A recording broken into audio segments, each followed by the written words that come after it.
नमस्कार। प्रादेशिक समाचार के साथ मैं पूनम केरकेट्टा। पहले मुख्य समाचार।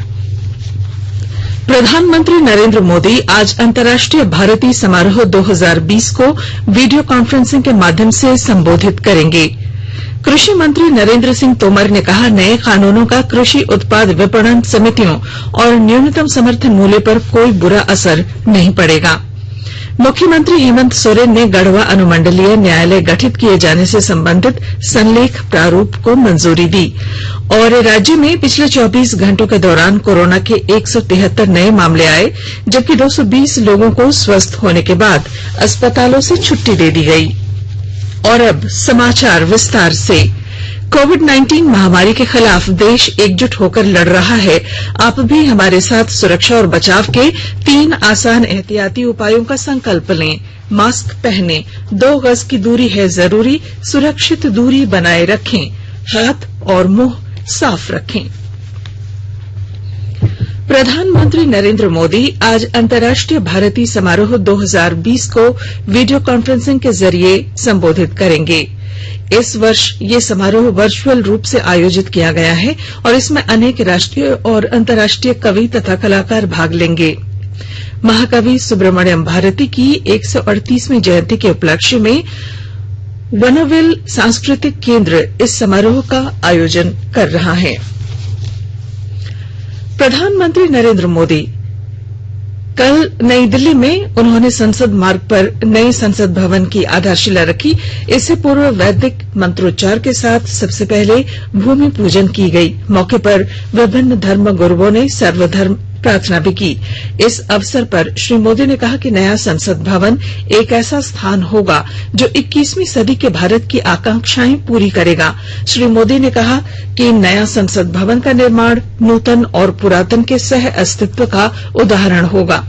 प्रधानमंत्री ने कहा कि वे उस क्षण को कभी नहीं भूल पाएंगे जब उन्होंने 2014 में पहली बार संसद भवन में प्रवेश करते हुए इसके द्वार पर सम्मान से सर झुकाया था।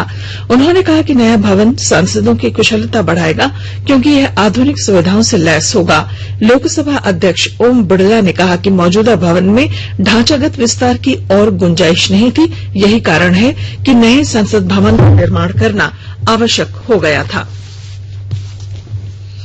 केंद्रीय कृषि मंत्री नरेंद्र सिंह तोमर ने कहा है कि नए कानूनों का कृषि उत्पाद विपणन समितियों और न्यूनतम समर्थन मूल्य पर कोई बुरा असर नहीं पड़ेगा। उन्होंने कहा कि कृषि संबंधी सुधार किसानों के हितों को ध्यान में रखकर किए गए हैं।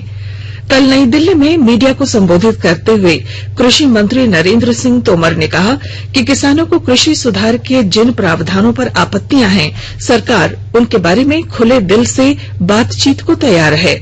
सरकार ने समर्थन मूल्य और मंडियों के बारे में किसानों की चिंताओं को दूर करने के लिए प्रस्ताव भेजा, लेकिन किसान नेताओं ने इसे अस्वीकार कर दिया। राज्य सरकार एग्री एक्सपोर्ट पॉलिसी बनाने जा रही है। किसानों के उत्पाद को अंतर्राष्ट्रीय बाजार उपलब्ध कराने के उद्देश्य से ये पॉलिसी बनाई जा रही है। कृषि विभाग को मुख्यमंत्री हेमंत सोरेन ने प्रस्ताव बनाने का निर्देश दिया है। विभाग द्वारा अपर सचिव की अध्यक्षता में कमेटी गठित की गई है। यह कमेटी ही एग्री एक्सपोर्ट पॉलिसी को ड्राफ्ट करेगी। इसके निर्यात के लिए बनी अलग अलग नीतियों का अध्ययन किया जाएगा। दुमका कोषागार से अवैध निकासी मामले में शुक्रवार को राजद सुप्रीमो लालू प्रसाद यादव की जमानत याचिका पर हाईकोर्ट में सुनवाई होगी।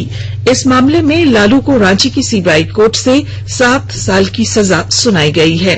लालू ने आधी सजा काट लेने के आधार पर जमानत मांगी है।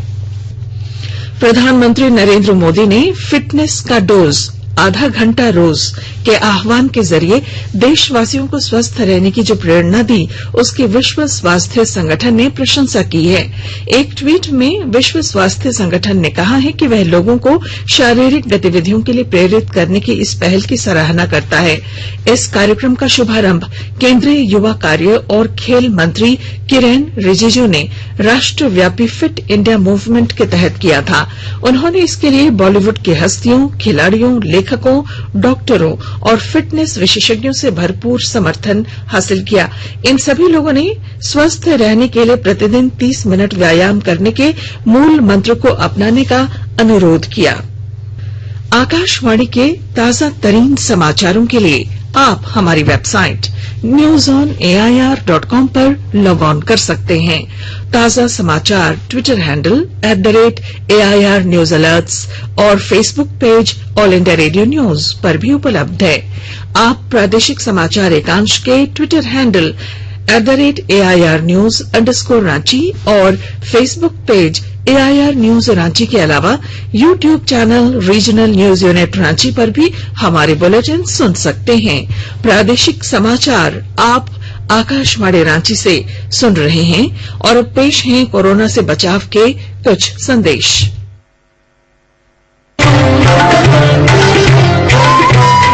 कोविड-19 से बचाव और सुरक्षित रहने के 3 उपाय।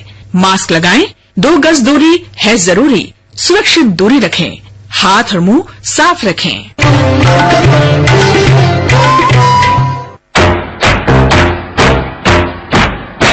चलो मिलकर की शुरुआत करें, चलो एक फैसला आज करें, मास्क नहीं तो टोकेंगे, कोरोना को रोकेंगे, चलो एक वादा करते हैं, चलो एक वादा करते हैं, मास्क नहीं तो टोकेंगे, कोरोना को रोकेंगे।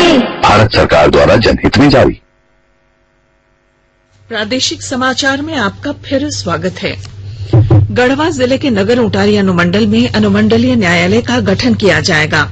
मुख्यमंत्री हेमंत सोरेन ने गुरुवार को अनुमंडलीय न्यायालय गठित किए जाने से संबंधित संलेख प्रारूप को मंजूरी दे दी है। इसे अब स्वीकृति के लिए मंत्रिमंडल की बैठक में रखा जाएगा। अनुमंडलीय न्यायालय के गठन को लेकर न्यायालय भवन, आवासीय भवन और कारागार के निर्माण की कार्रवाई प्रक्रियाधीन है। नगर उंटारी अनुमंडल में 6 न्यायालय गठित किए जाएंगे। इनमें जिला एवं अपर सत्र न्यायाधीश का 1 न्यायालय, अपर मुख्य न्यायिक दंडाधिकारी का 1 न्यायालय, सिविल जज सीनियर डिवीजन का 1 न्यायालय, अनुमंडलीय न्यायिक दंडाधिकारी का 1 न्यायालय, सिविल जज जूनियर डिवीजन का 1 न्यायालय और न्यायिक दंडाधिकारी का 2 न्यायालय होगा। इन न्यायालयों के गठन को लेकर न्यायिक पदाधिकारियों और उनके सहयोग के लिए अधीनस्थ कर्मियों के पद सृजन की कार्रवाई की जानी है। न्यायिक पदाधिकारियों के पद सृजन की कार्रवाई कार्मिक, प्रशासनिक सुधार तथा राजभाषा विभाग के स्तर से होगी, जबकि अराजपत्रित कर्मचारियों के पद सृजन की कार्रवाई विधि विभाग द्वारा की जानी है। सिमडेगा जिले में कोरोना से स्वस्थ होने वालों की संख्या लगातार बढ़ रही है। विस्तृत ब्यौरा दे रहे हैं हमारे संवाददाता। सिमडेगा जिले में कोरोना संक्रमण की स्थिति में लगातार सुधार आ रहा है। 10 दिसंबर को यहां पहले से इलाजरत 7 लोग स्वस्थ हो गए। इसके साथ ही जिले में वर्तमान में इलाजरत कोरोना संक्रमितों की संख्या घटकर सिर्फ 9 रह गई है। जिले में लगातार 5 दिनों से कोई भी कोरोना संक्रमित नहीं मिला है। अब तक कुल 1992 कोरोना संक्रमित मिले हैं, जिनमें से 1978 लोग स्वस्थ हो चुके हैं। 5 लोगों की मौत हुई है। इधर सिविल सर्जन पी.के. सिन्हा ने लोगों से सामाजिक दूरी और मास्क के इस्तेमाल के नियमों का अनुपालन करते रहने की अपील की है। मनोज कुमार सिन्हा, मनु, आकाशवाणी समाचार, सिमडेगा। राज्य में पिछले 24 घंटों के दौरान 173 नए कोरोना पॉजिटिव मिले हैं, जबकि कोरोना से 220 लोग ठीक हुए हैं। राज्य में कोरोना से 2 लोगों की मौत भी हुई। मृतकों में रांची और बोकारो से 1-1 मरीज शामिल है। स्वास्थ्य विभाग के अनुसार रांची से 95, बोकारो से 9, चतरा से 2, देवघर से 3, धनबाद से 6, दुमका से 1, पूर्वी सिंहभूम से 9, गढ़वा से 2, गिरिडीह से 2, गुमला से 3, हजारीबाग से 5, खूंटी से 2, कोडरमा से 1, लातेहार से 5, लोहरदगा से 5, पलामू से 11, रामगढ़ से 3, साहिबगंज से 1, सरायकेला से 2, पश्चिमी सिंहभूम से 6 मरीज मिले हैं। राज्य में कुल कोविड-19 का मामला अब 1,11,103 हो गया है। इनमें 1,690 सक्रिय मामले हैं, जबकि 1,08,320 मरीज ठीक हुए हैं। अब तक राज्य में कोरोना से 993 लोगों की मौत हुई है। वहीं झारखंड में कोरोना की रिकवरी रेट 97.58% हो गई है। जामताड़ा जिले में कोविड-19 वैक्सीन के रखरखाव, टीकाकरण सहित अन्य आवश्यक तैयारियों की समीक्षा उप विकास आयुक्त नमन प्रियेश लकड़ा ने की। इस बारे में विस्तृत ब्यौरा दे रहे हैं हमारे संवाददाता। जामताड़ा जिले में कोविड-19 वैक्सीन के रखरखाव, टीकाकरण सहित अन्य आवश्यक तैयारियां पूरी की जा रही है। इस संबंध में बुधवार को सिविल सर्जन कार्यालय कक्ष में जिले के प्रभारी चिकित्सा पदाधिकारियों एवं संबंधित अधिकारियों की बैठक उप विकास आयुक्त नमन प्रियेश लकड़ा की अध्यक्षता में संपन्न हुई। इस दौरान उप विकास आयुक्त श्री लकड़ा ने जिले में स्थापित सभी कोल्ड चेन मैनेजमेंट सिस्टम को प्राथमिकता के आधार पर दुरुस्त रखने का निर्देश दिया, ताकि आने वाले दिनों में वैक्सीन रखने और कोविड-19 टीकाकरण के दौरान किसी प्रकार की परेशानियों का सामना करना न पड़े। सुभाष प्रसाद सिंह, आकाशवाणी समाचार, जामताड़ा। आकाशवाणी का समाचार सेवा प्रभाग वर्षांत कार्यक्रमों की अपनी श्रृंखला के अंतर्गत पिछले साल की महत्वपूर्ण गतिविधियों की एक झलक प्रस्तुत कर रहा है। 2020 का सबसे प्रमुख समाचार कोविड-19 महामारी रहा और भारत ने प्रधानमंत्री नरेंद्र मोदी के सशक्त नेतृत्व में इससे निपटने के लिए जबरदस्त अभियान छेड़ा। भारत दुनिया के उन 10 प्रमुख देशों में शामिल था जहां रोगियों की संख्या सबसे अधिक दर्ज की गई, लेकिन महामारी से कारगर तरीके से निपटने में वैज्ञानिक संसाधनों के लिहाज से भी भारत अग्रणी देशों में शामिल रहा। हमारे वैज्ञानिकों ने कोरोना महामारी के वायरस को अलग करने और उसकी जीनोम सीक्वेंसिंग करने में कामयाबी हासिल की। एक और हमारे वैज्ञानिकों ने अपनी मेहनत से ये कारनामा दिखाया तो प्रधानमंत्री मोदी ने टीके के विकास के कार्यक्रम की लगातार निगरानी कर मानवता के इतिहास में टीका निर्माण का सबसे बड़ा कार्यक्रम चलाने वाले देश के रूप में भारत का नाम दर्ज कराया। और अब संक्षिप्त खबरें। इंडियन मेडिकल एसोसिएशन के आह्वान पर आज सभी सरकारी और निजी डॉक्टर हड़ताल पर रहेंगे। डॉक्टर मरीजों को नहीं देखेंगे और सभी तरह की जांच भी बंद रहेगी। Jharkhand IMA, Jharkhand health services association और निजी अस्पतालों के एसोसिएशन ने हड़ताल का समर्थन किया है। गढ़वा की भावनाथपुर बस्ती में शादी समारोह में कल रात फायरिंग होने से रांची के व्यवसायी की गोली लगने से मौत हो गई। पुलिस मामले की छानबीन कर रही है। केंद्र सरकार ने चतरा लोकसभा के 8 सदस्यों को district development coordination and monitoring Disha का सदस्य मनोनीत किया है। इनका मनोनयन गैर सरकारी सदस्यों के रूप में किया गया है। पलामू जिले के हुसैनाबाद प्रखंड क्षेत्र में मनरेगा की योजनाओं की गड़बड़ी के मामले में पंचायत सचिव को निलंबित किया गया है। वहीं वेंडर, जेई और मुखिया पर मामला दर्ज किया गया है। और रामगढ़ जिले में खाद्य सुरक्षा पदाधिकारी ने विभिन्न दुकानों का औचक निरीक्षण किया। और आइए अब जानते हैं राज्य से प्रकाशित प्रमुख अखबारों ने किन किन खबरों को प्रमुखता से प्रकाशित किया है। लगभग सभी अखबारों ने प्रधानमंत्री द्वारा नए संसद भवन के भूमि पूजन की खबर प्रमुखता से प्रकाशित की है। बंगाल में नड्डा के काफिले पर पथराव, इस शीर्षक को दैनिक हिंदुस्तान ने अपने अखबार की सुर्खी बनाई है। वहीं दैनिक जागरण ने भी बंगाल में नड्डा के काफिले पर हमले वाली खबर को प्रमुखता से प्रकाशित किया है।